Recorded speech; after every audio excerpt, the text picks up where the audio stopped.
बड़ी खबर सामने आ रही है। राहुल गांधी को एक बड़ा झटका लगा है। दरअसल सूरत सेशन कोर्ट से राहुल गांधी को बड़ा झटका यहां पर लगा है। यहां पर सुनवाई दरअसल चल रही थी उनके मामले को लेकर के। सूरत सेशन कोर्ट से राहुल गांधी को झटका यहां पे लगा है। जो अर्जी यहां पर दाखिल की गई थी राहुल गांधी की तरफ से, वो खारिज कर दी गई है। ये बड़ा झटका राहुल गांधी के लिए। तो यहाँ पर ये इस वक्त की बड़ी खबर देखने को मिल रही है। दरअसल अपनी लोकसभा सदस्यता जाने को लेकर के अर्जी दाखिल की गई थी, लेकिन यहाँ पर राहुल गांधी को एक बड़ा झटका लगा है। सजा के खिलाफ राहुल गांधी की अर्जी यहाँ पर खारिज कर दी गई है।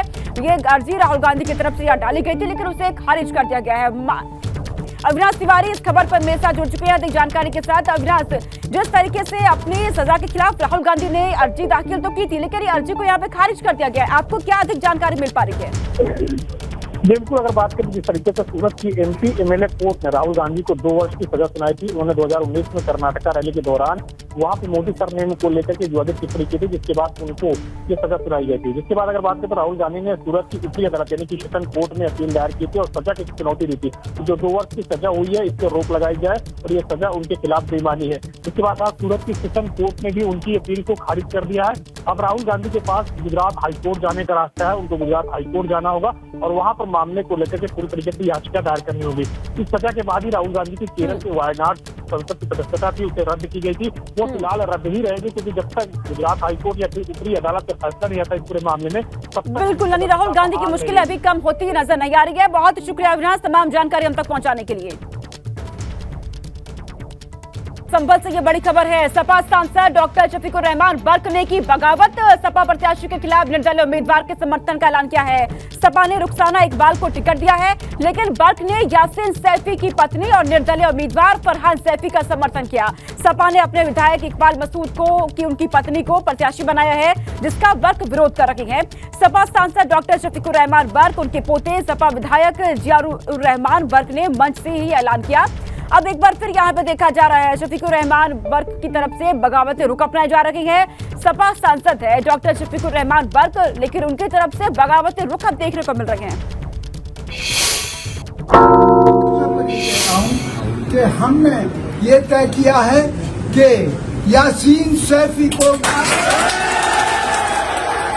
पर ये कह रहा हूँ कि हमने ये तय किया है कि यासीन सैफी को पर ये कह रहा हूँ कि हमने ये तय किया है कि यासीन सैफी को। तो संभल जिसे सपा का गढ़ कहा जाता है, ऐसे में सपा सांसद बगावत रुख क्यों यहाँ पर दिखा रखी है, अब ये हम आपको बता देते हैं। सपा सांसद डॉक्टर शफीकुर रहमान बर्क के बगावत तेवर यहाँ देखने को मिल रहे हैं। सपा उम्मीदवार के खिलाफ उन्होंने अपना निर्दलीय उम्मीदवार उतार दिया है। रुखसाना इकबाल को टिकट देने से शफीकुर रहमान नाराज बताए जा रहे हैं। सपा सांसद ने इकबाल महमूद की पत्नी को उम्मीदवार बनाने का यहाँ पर विरोध किया। सपा ने विधायक इकबाल महमूद की पत्नी को अपना उम्मीदवार यहाँ पे बनाया। इसी का विरोध यहाँ पर बर्क की तरफ से किया जा रहा है। शफीकुर रहमान ने निर्दलीय प्रत्याशी फरहान सैफी का यहाँ पर समर्थन किया है। अपने पोते और सपा विधायक जियाउर रहमान बर्क के साथ मंच से ऐलान किया। संभल के सपा सांसद है डॉक्टर शफीकुर रहमान बर्क। अपने बयानों को लेकर अक्सर शफीकुर रहमान चर्चा में बने रहते हैं। अब एक बार फिर से उनके बगावती रुख यहाँ पर देखने को मिल रहे हैं। संभल से सांसद हैं, लेकिन यहाँ पर उन्होंने यहाँ पर अपने बगावती तेवर दिखा दिए हैं। उबैदुर रहमान मेरे सहयोगी मेरे साथ जुड़ चुके हैं इस पर अधिक जानकारी देने के लिए। उबैदुर रहमान, अब संभल से ये खबर देखने को मिल रही है कि जो जिसे सपा का गढ़ कहा जाता है, वहां पर शफीकुर रहमान अपने बगावती रुख दिखा रहे हैं। यानी इससे ये साफ है क्या उबैदुर रहमान की यहाँ पर भी सपा 2 खेमे में बढ़ती हुई दिख रही है?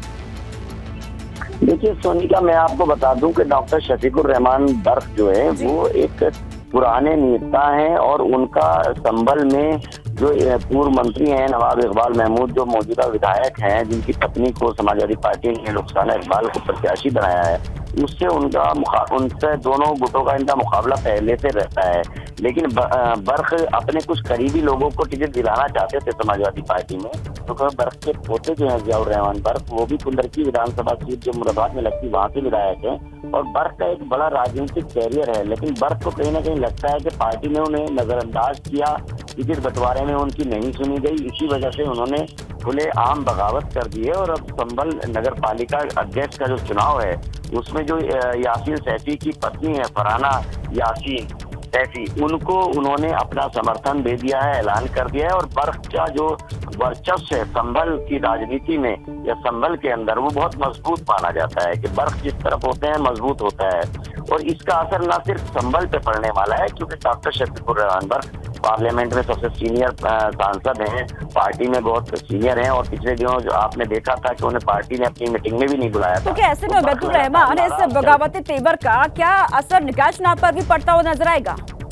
जी बिल्कुल, इसका बहुत बड़ा असर पड़ सकता है, और हो सकता है कि समाजवादी पार्टी को कई जगहों पर इससे नुकसान हो जाए, क्योंकि डॉक्टर शफीकुर रहमान बर्क का जो कद है वो बड़ा है, और बर्क अगर नाराज हुए हैं और सपा प्रत्याशी के खिलाफ किसी निर्दलीय को अगर वो चुनाव लड़ा रहे हैं, तो जाहिर सी बात है इसका असर समाजवादी पार्टी पे बहुत ज्यादा पड़ने वाला है, और समाजवादी पार्टी को नुकसान हो सकता है। क्योंकि अगर पहले भी हम देखें तो कई बार ऐसा हुआ है कि दो गुटों की वजह से सपा हारी है अपने गढ़ में। अगर जब दो गुट बन जाते हैं तो बिल्कुल, पहले भी दो गुट सपा में दिख चुके हैं, और एक बार फिर से कुछ वैसी तस्वीर यहाँ देखने को मिल रही है। बहुत शुक्रिया उबैदुर रहमान तमाम जानकारी अब तक पहुंचाने के लिए। बड़ी खबर, अतीक अशरफ हत्याकांड में शूटर्स से पूछताछ जारी है। एसआईटी तीनों शूटर्स को अलग अलग उठा करके पूछताछ कर रही है। तीनों शूटर्स हत्या की पुराने स्क्रिप्ट को ही दोहरा रहे हैं। शूटर सनी सिंह ने किसी भी आका की होने से इनकार कर दिया है।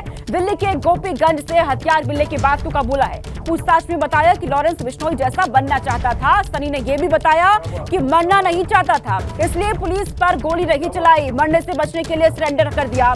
पूछताछ में यह भी बताया कि डर को भगाने के लिए जय श्री राम के नारे वहां पर लगाए थे। दरअसल एसआईटी इसके बाद अब तीनों आरोपियों को आमने सामने बिठा करके भी पूछताछ करने वाली है।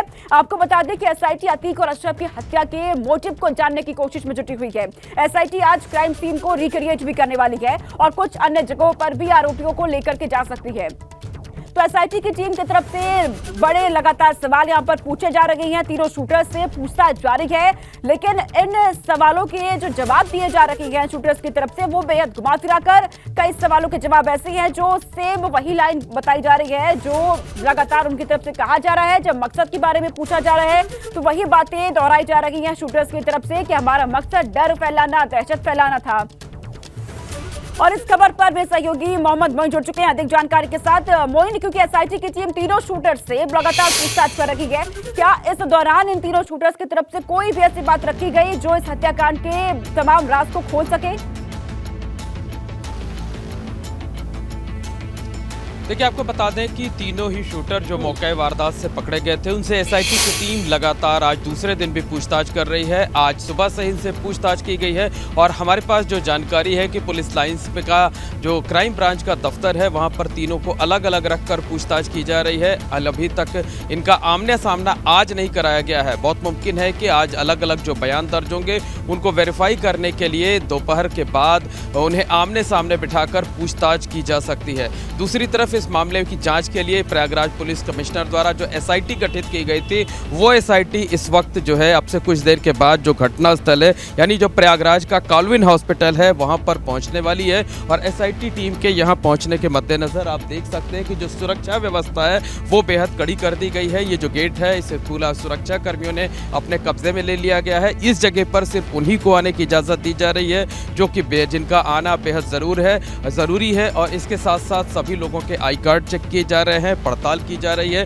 और मीडिया को भी आप देख सकते हैं कि एक किनारे की तरफ कर दिया गया है, ताकि जब एसआईटी की टीम यहां पहुंचेगी, पड़ताल करेगी, और बहुत मुमकिन है कि क्राइम सीन को रिक्रिएट भी अब से कुछ देर के बाद कर सकती है, तो यहां पर उनको कोई दिक्कत ना हो, कोई व्यवधान ना हो। तो हॉस्पिटल का ये जो इमरजेंसी वाला गेट है, इस गेट को फिलहाल बंद कर दिया गया है, और पीछे के गेट से दूसरे लोगों को जाने की इजाजत दी जा रही है। जो लोग इस गेट की तरफ हैं उनसे कहा जा रहा है कि वो पीछे की तरफ जा करके वहां से अपना इलाज कराएं या जो भी जरूरी काम हो वो कराएं। तो एसआईटी की टीम अब से कुछ देर के बाद यहां पहुंचेगी। बहुत मुमकिन है कि क्राइम सीन का रिक्रिएशन भी कर सकती है, लेकिन देखने वाली अहम बात ये होगी कि जब क्राइम सीन का रिक्रिएशन किया जाएगा तो उस वक्त क्या जो तीनों शूटर्स मौके वारदात पर पकड़े गए थे उन्हें यहाँ लाया जाता है कि नहीं लाया जाता है, और अगर लाया जाता है तो कितनी देर तक ये पूरा जो फिल्मांकन होगा उसे किया जाता है। दूसरी एक तरफ एक अहम बात बता दें कि उत्तर प्रदेश सरकार ने मामले की जाँच के लिए जो 3 सदस्यीय न्यायिक न्यायिक जांच आयोग बनाया था। बिल्कुल बिल्कुल, वही जांच लगातार इसमें जारी है। एसआईटी की टीम पूछताछ में जुटी हुई है। आप नजर बना के रखिए। बहुत शुक्रिया तमाम जानकारी हम तक पहुंचाने के लिए।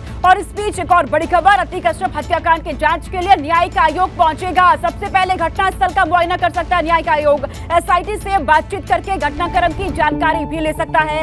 एफआईआर की कॉपी और दूसरे दस्तावेज की जांच भी करेगा आयोग। न्यायिक आयोग फोन नंबर भी जारी कर सकता है, ये भी जानकारी मिल पा रही है। इलाहाबाद हाईकोर्ट के रिटायर्ड जज जस्टिस अरविंद कुमार त्रिपाठी आयोग के अध्यक्ष हैं। यूपी के retired DG Sumesh Kumar Singh team के सदस्य हैं। यूपी में रिटायर्ड जजों की सुविधाएं देने संबंधी आदेश की अवहेलना का मामला सामने आया है। सुप्रीम कोर्ट से यहां पर यूपी सरकार को राहत मिली है। सुप्रीम कोर्ट ने हाई कोर्ट के आदेश पर रोक लगा दी है। सुप्रीम कोर्ट ने हाई कोर्ट के रजिस्ट्रार जनरल को तुरंत सूचित करने के लिए आदेश दिए हैं। कल सुप्रीम कोर्ट में मामले की सुनवाई होगी। दरअसल इलाहाबाद हाई कोर्ट ने कल सुप्रीम कोर्ट और हाई कोर्ट के रिटायर्ड जजों को सुविधाएं देने संबंधी आदेश की अवहेलना होने पर मुख्य सचिव और अपर मुख्य सचिव वित्त के खिलाफ वारंट जारी कर दिया था, जिसके खिलाफ यूपी सरकार सुप्रीम कोर्ट पहुंची थी। यहाँ पर बड़ी राहत मिली है यूपी सरकार को। अनुभव शुक्ला मेरे सहयोगी मेरे साथ जुड़ चुके हैं, अधिक जानकारी इस पर देंगे। अनुभव, सुप्रीम कोर्ट से यूपी सरकार को इस मामले में राहत मिल चुकी है और क्या जानकारी आपको मिल रही है? देखिए, बिल्कुल सुप्रीम कोर्ट ने जो हाई कोर्ट ने कल हम कहें कि जिस तरीके से आदेश दिया था उस पर स्टे लगा दिया है और कहीं न कहीं अधिकारियों को राहत मिली है। जिस तरीके से ये जो रिटायर्ड जज थे उनसे जुड़ी हुई याचिका पर सुनवाई हो रही थी और उसमें कहीं न कहीं हीला हवाले अफसरों की तरफ से थी। इसी को लेकर हाईकोर्ट ने बहुत सख्त अख्तियार किया था और 2 अफसर जो वित्त विभाग के थे उनको तो कल पूरे दिन बैठा रखा, वहीं हिरासत में कहा था ले लिया जाए। फिर उनको हालांकि रात में जमानत मिली थी और उसके बाद मुख्य सचिव को आज जो उत्तर प्रदेश के मुख्य सचिव दुर्गा शंकर मिश्रा उनको तलब किया था, एसीएस वित्त जो है प्रशांत त्रिवेदी उनको तलब किया था और ये कहा था कि आज दोनों 11 बजे तक हाजिर हो कोर्ट में। लेकिन इसके जो हाईकोर्ट ने जो आदेश दिए थे उसको लेकर सरकार सुप्रीम कोर्ट गई और सुप्रीम कोर्ट ने फिलहाल हाईकोर्ट के उस आदेश पर स्टे लगाया है और कहीं न कहीं राहत मिली है अधिकारियों को भी, सरकार को भी।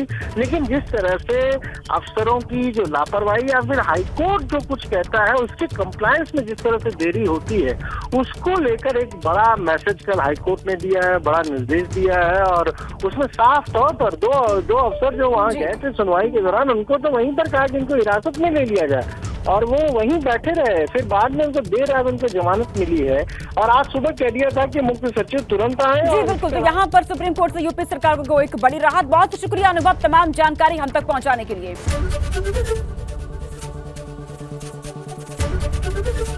एबीपी गंगा, खबर आपकी, जुबान आपकी।